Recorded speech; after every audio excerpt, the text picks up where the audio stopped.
Hello, everybody. Kaleem Caire here at One City Schools in Madison, Wisconsin. Today, I'm doing this really brief video on how to help our children overcome conflict in schools.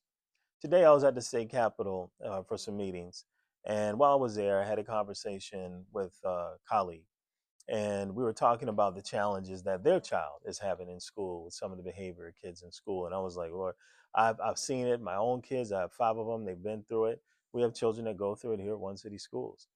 And it made me think. I said, we were talking. I said, unfortunately, schools today are more like a buffet where people bring their kids to school.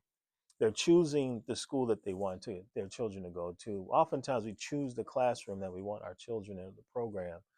But what's not necessarily happening is, are we helping our children build really positive relationships with their friends in school? So I want to just give you a few quick tips. When my children were young, I would I would spend a lot of time in their schools. And every time they had conflicts with a child at school, whether it was pushing, hitting, teasing, bullying, whatever it is, I found myself in the school, not to berate the kids or to argue with the teachers or the parents.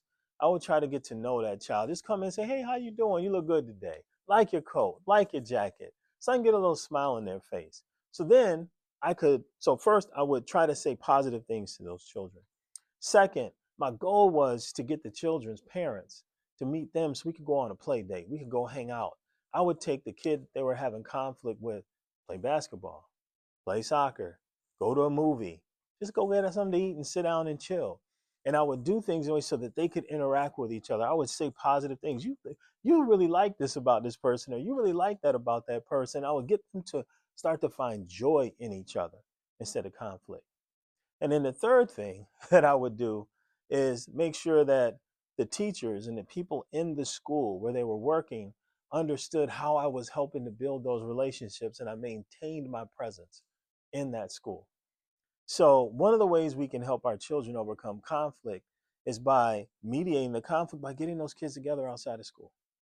And for me, it worked 100% of the time. One, because my heart was in it, I wanted it to work. But second, um, it's love. You show love and care and kindness to people, it's often what you get back. So my hope is that we stop treating schools like a buffet model, where if I don't get what I want, I'll move on, or I'll complain about the food not being right in the buffet, and I'm going to go to a different one. Let's treat it like it's a fine 3-course, 4-course meal where you don't get a choice. You got to find value in what's on the table.